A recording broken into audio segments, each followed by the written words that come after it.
Myself, Dr. Tanuja Rao, Department of Physical Education, Santa Gada, Amravati University, Amravati. First of all, I found Dr. Sunil Kumar this online workshop on health and fitness in modern era. Thankful principal of Babasaheb Ambedkar Mahavidyalaya Amravati extend this opportunity. We know in this situation, very panic situation of the globe, all globe facing COVID-19 pandemic, and all are doing work from home. Lockdown extended 3 times, and now also it is supposed to extend 40. But how many days we will do our work from or stay in our home? It is not possible for our country. If it's continuous to hamper our economy, we have to come out and do our routine daily job, daily work. But without vaccine, medicine, how can we handle this situation? I think this is only one thing we can do for our body, and that is, we can say that active lifestyle. To sustain ourselves in this situation, we have to make ourselves more and more physically active. So, from this point of view, at the time for our physical fitness to up our profession and think about our profession, how we serve for society, how to aware our society for the active life. So, considering this point, I am going to present my lecture on active lifestyle, sustainable way of modern era. Actually, I want to say post-lockdown. How to we sustain in the post-lockdown phase? For this, I want to talk on this topic. Physical activity is essential in human to stay healthy and normal behavior. This definition is also given by WHO as any movement produced by skeletal muscle that require energy, including what movement. It may be walking, it may be playing, it may be household work, traveling, engaging in the pursuit, also considered as a physical activity. The term physical activity should not be fused with exercise. Physical activity और exercise ये दोनों भी अलग अलग चीजें हैं। Physical जो शारीरिक क्रिया है भी हो सकती है, हम इवन घर में बैठ के भी कुछ करते हैं, वो शारीरिक क्रियाओं में ही सम्मिलित होता है। ये भी देखते हैं कि बहुत सारी हमारी भगिनी बहनें ये बोलती है दिन भर काम करती हूँ, व्यायाम करने की क्या जरूरत है। But physical activity and exercise, these two things are different other. The term physical activity not be confused with exercise, which is activity that is planned, structured, repetitive, and aims to improve or maintain one or more form of physical fitness. Further, both moderate and vigorous intensity activity improve health. A number of benefits of physical exercise for us health. This lifestyle practices is during Stone Age and the reason for physical active. But when we are thinking about the modern era, we are facing lot of health. Today, we are not suffering with physical health problems, but also mental, social, emotional health also. And these problems are not only the elderly, but the youngsters and children also facing this problem. तो हम ये क्या बोल सकते हैं, क्यों ऐसा हो रहा है, कहाँ हमारी गलती हो रही है, हमारी ये लाइफ स्टाइल कहाँ बिगड़ गई, क्यों है, इसको आज सोचने की हमें जरूरत है। और हमारा ये से और इन एक्टिविटी के वजह से ना ही केवल ओल्ड एज वाले पर्सन, बट हम रहे हैं ये शारीरिक आज हमारे यहाँ के बच्चे भी विकलांग हमें दिखाई दे रहे हैं। They commit to suicide 10 years 12 children are commit to suicide. That means what? We are not mentally fit. Our children are not mentally. Why it is happening? So it is be. Then आज कैसे जी रहे हैं और पहले के जो थे जो अश्म युग के लोग थे वो कैसे जीते थे, जिसके कारण से उनकी हेल्थ अच्छी थी। तो इसके बारे में हमको सोचना जरूरी है। तो यहाँ मैंने उसके ऊपर थोड़ा सा प्रकाश डालने की कोशिश की। Stone age, during stone age used stone to make their tools, to make shelter and clothing. The activity of old Stone Age people depends on the ability to hunt or gather, produce water, build and shelter, escaping from predators and enjoying social interaction. Foot walking had strengthened tendons and coordination, reducing the active health disorder.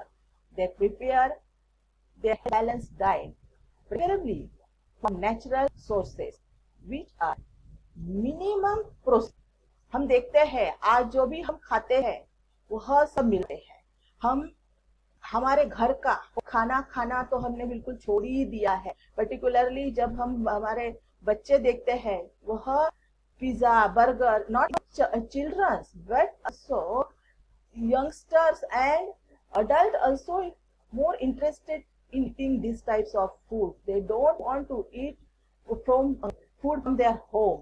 They are interested to go hoteling and eat the type of food. तो और दूसरा हम देख रहे हैं कि हमारे जो पूर्वज थे बिना किसी पैर में कुछ पहने हुए चलते थे, इतने कोसों में चलते थे, जिसकी वजह से उन पैरों में ताकत बढ़ती थी। क्या आज और आप, क्या 10 मीटर के लिए भी आपको विदाउट चप्पल अगर चलने के लिए बोला जाए तो क्या ये पॉसिबल है? नहीं। तो therefore the contribution of both energy intake and expenditure turn balance and is a vital component. It was estimated that 1 year of depending on physical activity. Intermittent fasting was practiced by our ancestors, and few groups of people till date significantly to control the variety of health indicators including glucose, cholesterol, triglycerides, and other metabolites. Once again we came to intermittent fasting. हमारे थे जो intermittent fasting करते थे, not taking any food between any snacks between their two meals, lunch and dinner, mostly maintaining 8 to 10 hours their food intake. But now we are continuously eating some chips, sometimes cold drink, whatever you are getting, we are always try to eat all these things. और आज हम देखते हैं intermediate fasting के नाम पे सारे लोग पैसा कमा रहे हैं और फिर से हमें उसी डायरेक्शन में लेके जा रहे हैं। अगर आपको ओबेसिटी करना है तो इंटरमीडिएट फास्टिंग करिए, कैसी करिए, कैसे हो सकता है, इसके बारे में हमको जानकारी दे रहे हैं। तो regular exposure skin to sunlight in protein which boost the immune system, prevent cancer and its repair also. Lack of sunlight has also been shown to cause of depression, and lack of sunlight during winter result in reduced vitamin D synthesis and immunity linked to one set during this season. आपने होगा कि आज तो हम ये कि भाई हमको तो धूप निकलना ही नहीं है, हमको बहुत ज्यादा धूप लग जाती है, थोड़ा सा अभी में भी थोड़ी धूप निकल आए तो हम छाता लेकर बाहर निकलना शुरू कर देते हैं। लेकिन इसकी क्या जरूरत है और यह सनलाइट की क्या आवश्यकता है, इसके बारे में भी अभी हमको जानना जरूरी हो गया है। आप देखिए कि आपने अनुभव किया होगा कि जैसे ही सर्दी के दिन आते हैं तो सर्दी होना शुरू हो जाता है। What is the reason behind that? Because that time we are not getting sufficient vitamin and due to that our immunity power reduces and flu like we have to face.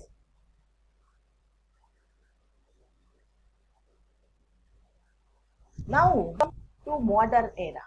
What is the difference between that stone era and actually the modern era known as sedentary lifestyle?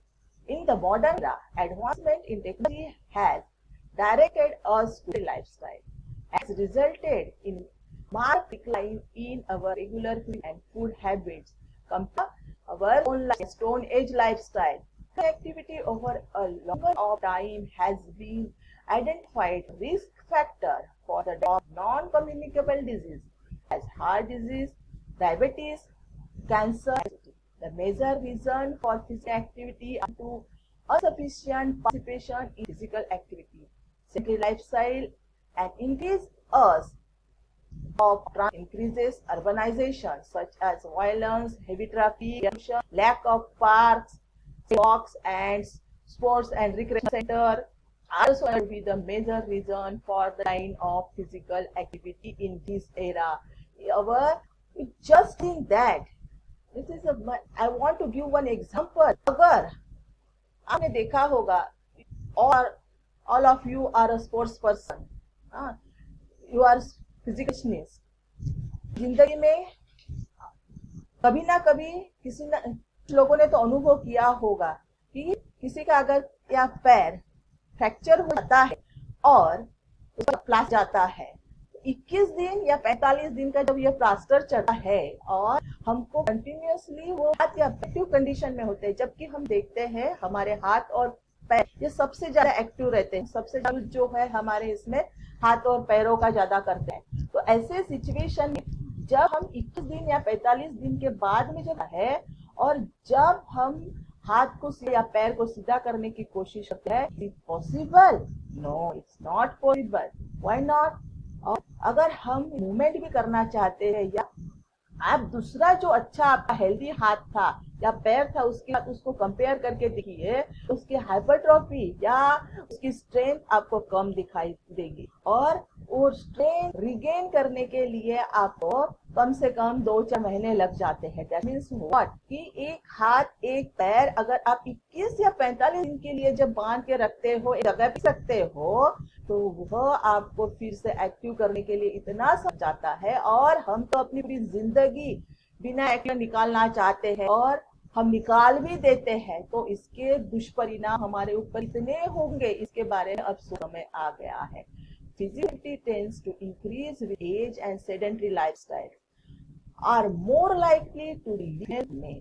हमारे यहाँ हम देखते हैं कि पुरुष तो भी कुछ प्रमाण में दिखाई देते हैं फिजिकली एक्टिविटी। हमारे यहाँ की महिलाएं जब भी घर का काम करती है, मैंने पहले ही बोला है कि they are doing exercise when they are doing their household work, they think they are doing exercise, but not like that. तो हमको और भी कुछ करने की जरूरत होती है, तब जाके हम फिजिकली फिट बन सकते हैं।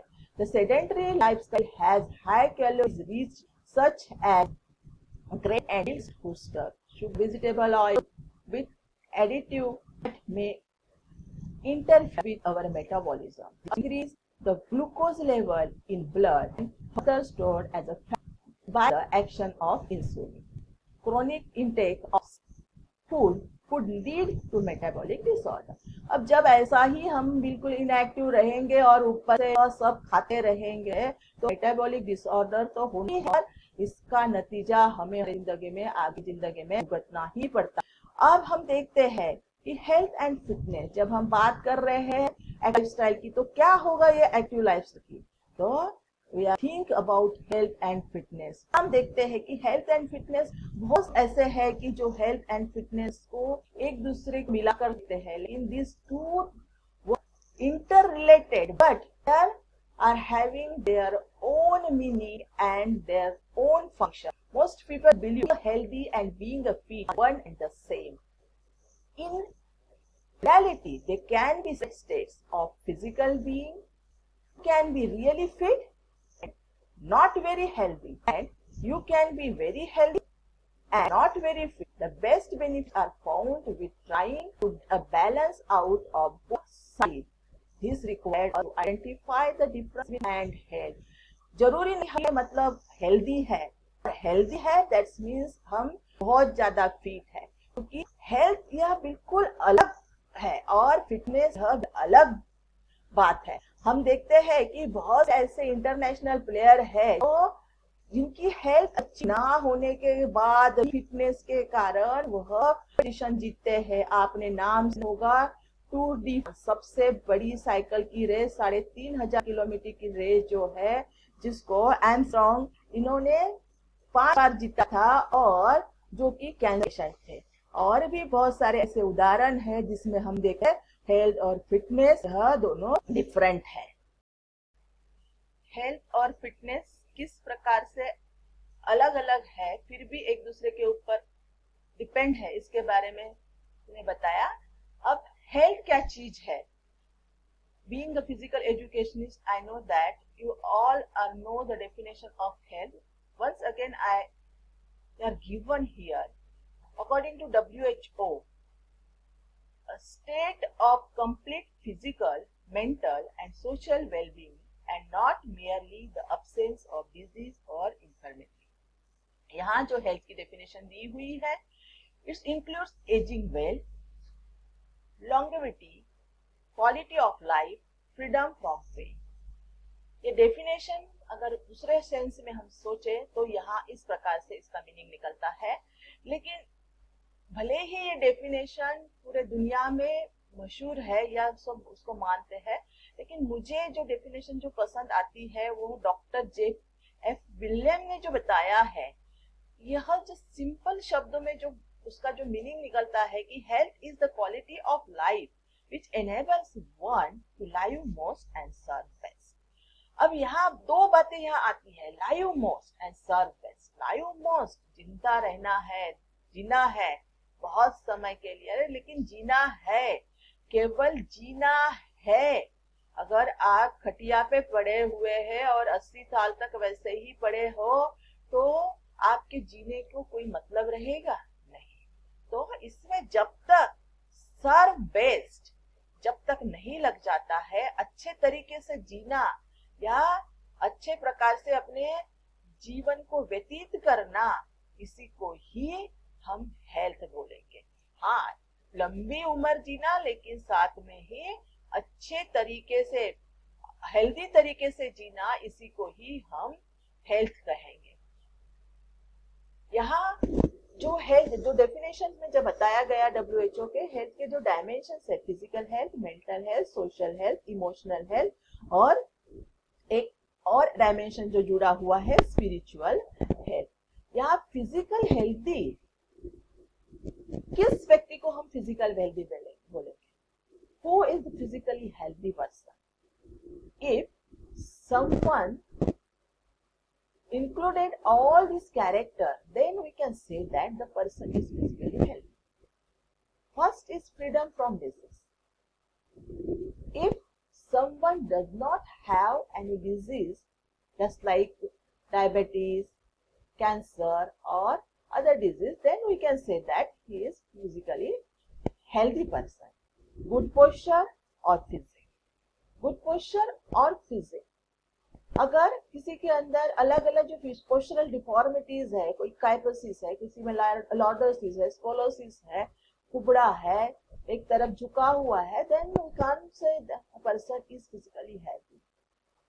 Good proportion of bones, muscle and fat, that means body composition. This is the most important concept of physical health. Our BMI should be maintained. Our height and weight, relationship of height and weight should be maintained.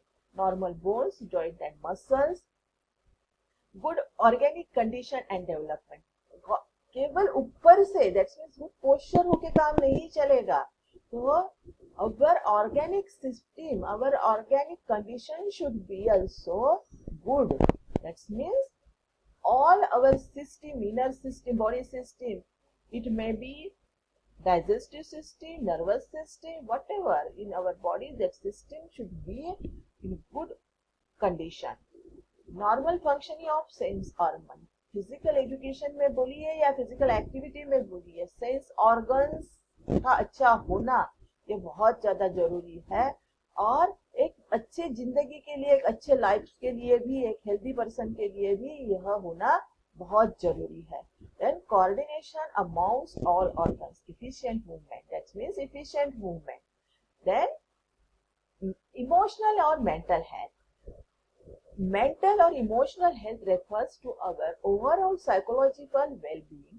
It includes the way we feel about ourselves, the quality of our relationship, and ability to manage our feeling and deal with difficulties. यह आज हम देखते हैं कि psychological problem बहुत ज्यादा दिखाई देता है। तो साइकोलॉजिकली मेंटल जो हेल्थ है, किस चीज को हम मेंटल हेल्थ बोलेंगे? हम अपने आप के बारे में क्या सोचते हैं, हमारा दूसरों के साथ किस प्रकार से रिलेशनशिप है, और हम फीलिंग्स को किस प्रकार से कंट्रोल कर सकते हैं, मैनेज कर सकते हैं, यह जब हमारे अंदर होता है तो हम बोलेंगे we are physically mentally healthy. और मेंटली हेल्दी होने के लिए हमारे अंदर क्या होना चाहिए? Sense of pleasure, sense of pleasure, आनंद लेते आना चाहिए, खुशी बांटते आनी चाहिए, खुशी लेते आनी चाहिए। नहीं तो बहुत सारे दुनिया में ऐसे लोग हैं, बहुत नाम है, शोहरत है, पैसा है, सब कुछ है, फिर भी आनंद नहीं है, खुशी कहीं कोसों मैलों दूर दिखाई देती है। तो he is having some sort of mental problem, so he cannot enjoy adjustment for living and ability to have fun। हम जिस सिचुएशन में है, जैसे भी है, उसमें हमको एडजस्ट करते आना चाहिए और उसी में हमको खुश रहते आना चाहिए। The ability to deal with stress and bounce back positive from adversity, ये it's a very important thing because stress, everyone is having stress, some or more stress.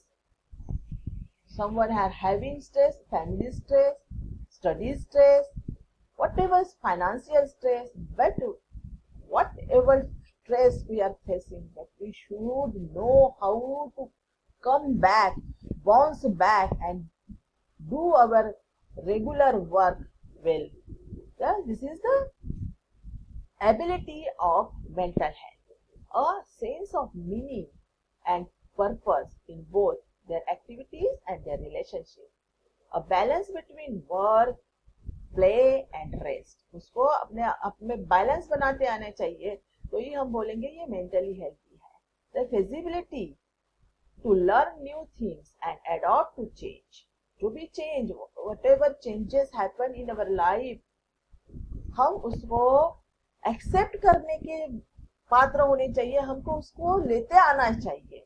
The ability to build and maintain relationship, जो भी ability है हमारी relationship को maintain करने की, वो होनी चाहिए। Self confidence and high esteem, then social health. Being a physical educationist, I think we are having very good social health. A social health person is someone who can get along with others, does not argue constantly, and lots of people who trust and believe in them. The characters जो होते हैं हमारे social healthy person के, वो क्या होने चाहिए? Positive interaction with others, socially healthy people, communicate well and adjust themselves, respect others, participating in community events, sportsman spirit. Socially healthy people are neither passive nor aggressive. Then what is the fitness? According to the Center for Disease Control and Prevention, is the definition given by CDC, the ability to carry out daily tasks with vigor and alertness without undue fatigue, and with ample energy to enjoy leisure time pursuits and respond to emergencies. इस definition के आधार पर हम ये कह सकते हैं कि जब सुबह हम उठते हैं, सुबह से लेकर जो भी हमारे सामने इमरजेंसीज आती है, हमारा रोजमर्रा का काम आता है, उसको हम भली भांति कर सके, then we can say the person is physically fit. In order to complete all these tasks, one must consistently address their fitness level. This requires proper conditioning through the both structural exercise and leisurely activity. Then the components of physical fitness. Actually, there are two types of physical fitness. One is health-related physical fitness and another is skill-related fitness. For sports person, skill-related fitness is important, but for the sedentary, for the common person, health-related fitness is important. But here I didn't separate these two fitness. I just list down the components, what are the fitness components I have given here. endurance, cardiovascular endurance and cardiorespiratory endurance. This is the body's ability to use and deliver oxygen to our body. Stamina and muscular endurance. This is our ability to store, process and use energy. Strength. This is the ability of muscles or muscular unit to apply force against resistance. Flexibility, the ability to maximize the range of motions of a joint. Power, the ability of muscles to minimize their force in a minimum amount of time. Speed, the ability to minimize the amount of time it takes to accomplish a task or movement. Coordination, the ability to combine several different movement patterns in a single distinct movement. Accuracy, the ability to control a movement in a given direction or intensity. Agility, the ability to minimize the time going from one movement to another. And balance, the ability to control the center of gravity of a body in relation to the base of support. All of you know these things, these components, what is the ability, what is the agility, what is the accuracy. But here, fitness versus health. When we can say that the fitness, one person is fit and these things included, but here you can see that these two things are interrelated with each other. दोनों भी अलग है फिर भी एक दूसरे से जुड़े हुए हैं. अगर फिटनेस है ऐसा हम बोलते हैं तो क्या दिखाई देगा? ये enhance performance, no doubt, win competitions, improve appearance, tone up और इम्प्रूव फ्लेक्सिबिलिटी. जब ये एक्सटर्नली फिटनेस, ये मोस्टली हम देखते हैं कि ये एक्सटर्नली अपीयर होता है और हेल्थ जो होता है ये मोस्टली इनर जो थिंग्स होते हैं उससे जुड़ा होता है, या दोनों का एक दूसरे के ऊपर हम बोलते हैं इम्पैक्ट होता रहता है. Better ageing, longevity and quality of life, lower stress level, lower blood pressure, free from disease and free from pain. And fitness involves the activity of some sort that stimulates various systems of the body and maintains a certain condition within the body. जो fitness है यह हमारे कुछ system, जैसे अब cardiovascular system बोल रहे हैं तो stimulus our cardiac and respiratory system, कुछ ना कुछ इसमें उसका परिणाम हमारे शरीर के अंदर भी होता रहता है, लेकिन यह बाहर से हमें ज्यादा पैमाने में दिखाई देता है. Health on the other hand involves every system of the body and is only achieved through a lifestyle, healthy lifestyle, not only lifestyle but healthy lifestyle that supports health. For instance, if someone tell us that अगर आपको कोई बोलता है कि मुझे fatty चीज खाना है या मैं उसको इग्नोर नहीं कर सकता है या पिज्जा बर्गर वट एवर है, तो आपका फिटनेस कुछ भी नहीं कर सकता है, आपका exercise can't do anything for your health. That means exercise यह आपको फिट रखने के लिए जितनी जरूरी है उतनी ही हेल्दी लाइफस्टाइल यह आपको हेल्थ को मेंटेन करने के लिए जरूरी दिखाई देती है. Exercise would not remove the damage from chemicals or improve immune system damage or weakness from depleted food. Only sound nutrition, healthy lifestyle, healthy habits can support good health. ये ध्यान में हमको रखना चाहिए कि एक्सरसाइज यह ठीक है हमारा फिट रख सकती है, लेकिन हम ये एकदम से नहीं बोल सकते हैं कि जो हमारे अंदर जो डैमेज हुआ है या जो केमिकली जो हमारे खाने के वजह से, खान पान के वजह से जो भी कुछ गड़बड़ हमारे शरीर के अंदर हुई है उसको भी वो रिमूव कर देगा या टोटली उसको निकाल देगा. It is not possible. उसके लिए हमें हेल्दी लाइफस्टाइल और हेल्दी हैबिट्स को ही सपोर्ट करना होगा. Of course fitness can also support health and will improve health if it is part of a way of life. Our health is mainly the result. जितनी हमारे fitness के लिए exercise की जरूरत होती है उतनी ही हेल्थ के लिए हेल्दी लाइफस्टाइल की जरूरत होती है। हेल्दी लाइफस्टाइल मतलब अच्छी आदतें, गुड हैबिट्स। और आज जो समय हमारे चल रहा है उसके अंदर हमें पता है कि अच्छी आदतें, हेल्दी हैबिट्स की क्या अहमियत है। तो इन बातों से हम अपने हेल्थ और फिटनेस को मेंटेन कर सकते हैं। अब अगर हम हमारे देश के हेल्थ स्टेटस के बारे में अगर हम सोचते हैं, जानने की कोशिश करते हैं, तो हमें क्या दिखाई देगा। तो आप देखिए, ये न्यू स्टडी है WHO के द्वारा की गई, और ये स्टडी ना कि एजेड पर्सन पे है, बट ये अडोलसेंस के ऊपर है, मतलब किशोर अवस्था के बच्चों के ऊपर है। और ये क्या बोलता है इंडिया के बारे में, यह थोड़ा हमें जानने की जरूरी है। India ranks 8 in WHO study on physical activity among adolescents, while data was pulled from 298 school-based surveys across 146 countries, including 1.6 million students aged 11 to 17 years. More than 4 in 5 schools going adolescents aged 11 to 17 years were insufficiently physical active in 2016.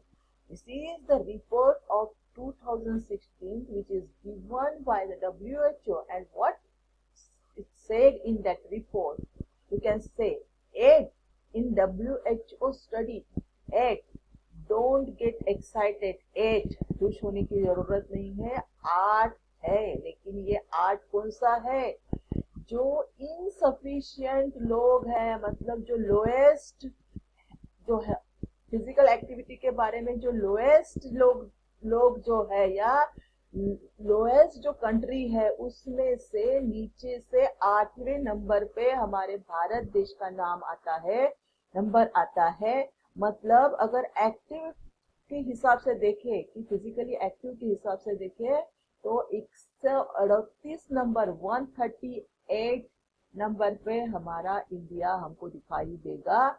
और वो भी किन लोगों के बारे में, किशोर अवस्था के बारे में, किशोर वयीन बच्चों के बारे में। जबकि हम बोलते हैं कि भारत यह युवाओं का देश है। अगर ऐसे हमारे युवा रहेंगे तो आगे हमारा हेल्थ स्टेटस का क्या होगा, इसके बारे में हमें सोचने की जरूरत है। यहाँ देखेंगे कि हमारे यहाँ के more than 4 in 5 school going adult, मतलब 5 में से 4 बच्चे ऐसे हैं कि जिनके इनसफिशिएंटली फिजिकल एक्टिव दिखाई देते हैं। मतलब ज्यादा से ज्यादा 20% लोग हमको एक्टिव दिखाई देते हैं।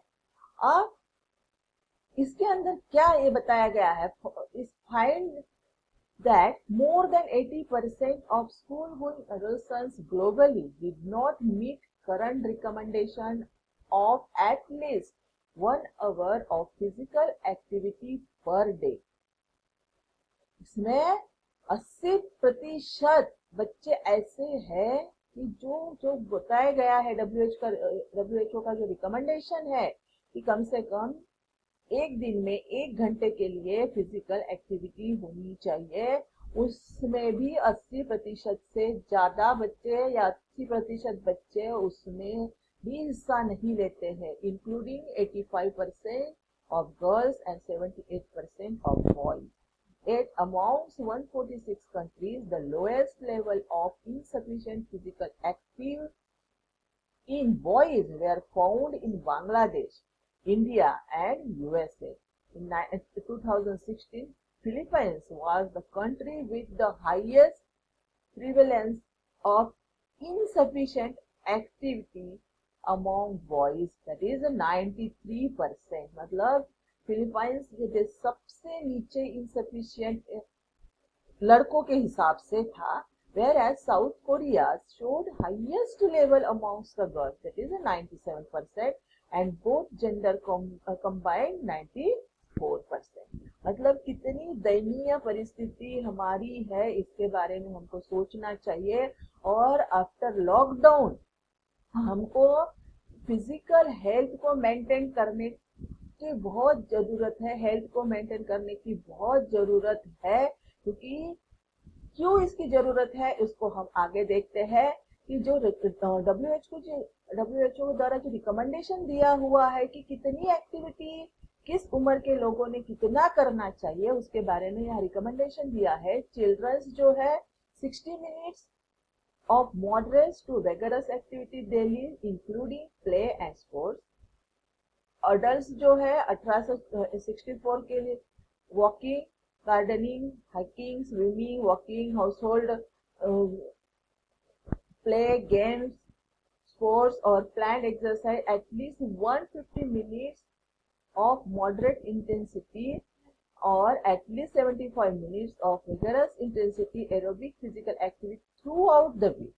मतलब कम से कम 150 मिनट की जो साधारण क्रियाएं है हमको एक हफ्ते के अंदर इस उम्र के लोगों ने करना चाहिए। और मसल स्ट्रेंथ के लिए activity at least twice a week. Older adult जो है, जो 65 के ऊपर है, जो इस प्रकार की साइकिलिंग वगैरह जो एक्टिविटी है, यह भी planned exercise at least 150 minutes of moderate intensity aerobic activity और एटलीस्ट 75 मिनट्स यह होनी चाहिए। अब यहाँ कुछ मैंने स्टडी देने की कोशिश की है कि क्यों ये फिजिकल एक्टिविटीज हमारे पोस्ट लॉकडाउन या पेंडेमिक के अंदर जरूरत है।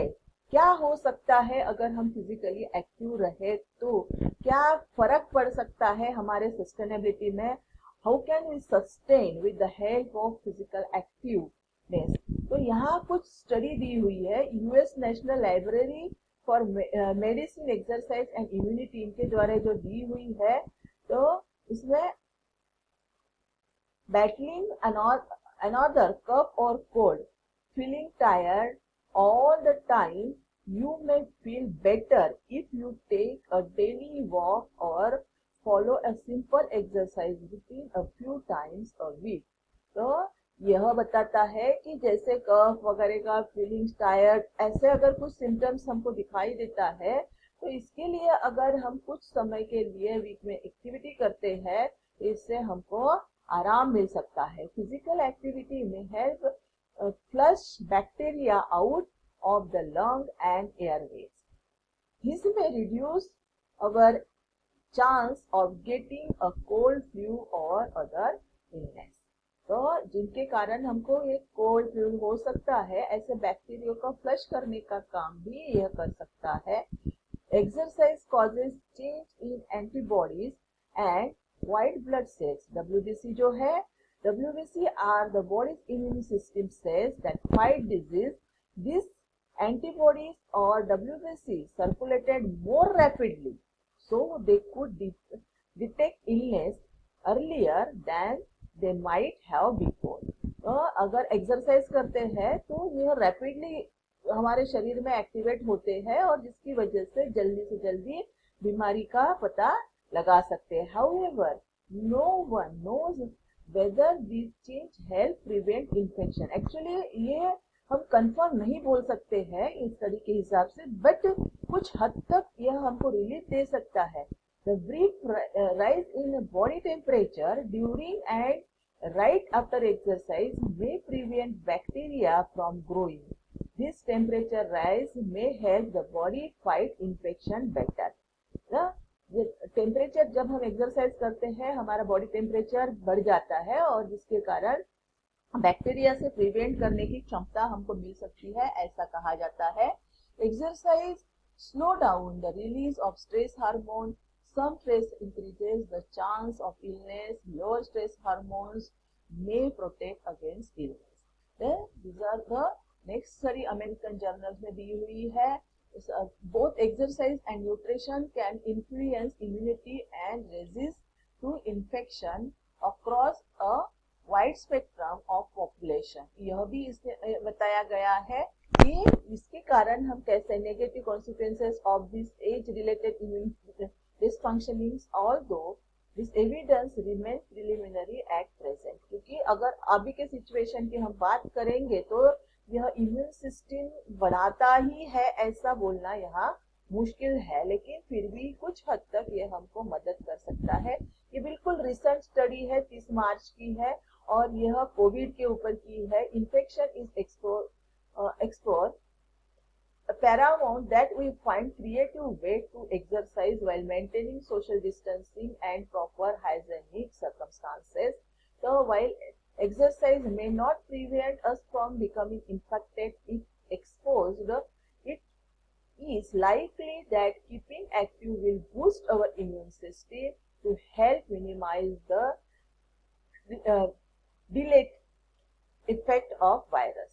तो हमको अभी यही जानना है सस्टेनेबल लाइफस्टाइल के लिए, क्योंकि हमको ये तो पता है कि अभी फिलहाल के कंडीशन में इसका कोई भी दवाई या इसका कुछ भी इलाज हमारे पास नहीं है। तो how to sustain in this condition after lockdown, we have to think about this, and for that I am here that physical activity has a huge potential to enhance our well-being. Even a short time physical activity of like brisk walk, whatever we are doing, it also plays an important role in preventing a mental health problem and improving the quality of life. A change in lifestyle could keep us healthier. In the modern computer world, it may be helpful way for sustainability of human in post-lockdown period. So here I know that exercise or physical activity is not possible, but whatever possible, which activity we can perform, we have to perform in this period. और यहाँ मैं ये भी कहना चाहूंगी, जैसे पहले कहा था कि एक्सरसाइज और फिजिकल एक्टिविटी अलग है। व्हाटएवर फिजिकल एक्टिविटी हो, एक्सरसाइज हो, गेम हो, स्पोर्ट्स हो, प्ले हो, whatever, the meaning of all these things are different, but the objective are same. तो इसके लिए हमको योगा हो, कुछ भी हो, और इसमें हमें एक नया तरीके ढूंढने चाहिए as a being physical educationist, कि हम अभी जो पारंपरिक जो व्यायाम थी, पद्धतियां थी, या जो हम अभी तक करते आ रहे थे, लेकिन अब यह सोशल डिस्टेंसिंग की वजह से हो सकता है कि वह भली भांति हम नहीं कर पाएंगे। तो इसके लिए और क्या तरीके हो सकते हैं, इसके बारे में हमें सोचना है, और इन तरीके से हमें अपनी लाइफस्टाइल, हेल्दी हैबिट्स को चेंज करना है। और जो पोस्ट लॉकडाउन पीरियड होगा तो उसके अंदर हम किस प्रकार सस्टेन कर सकते हैं, इसके बारे में हमें सोचना होगा। यहाँ people lose health to gain wealth and lose wealth to restore health, है ना। हम पैसा हेल्थ करने के लिए पैसा खर्चा करते हैं, और जब फिर से पैसा खर्चा करते हैं अपने हेल्थ को मेंटेन करने के लिए। तो take care of your body, it's the only place you have to live. That's thank you very much, and stay safe, stay home. Thank you.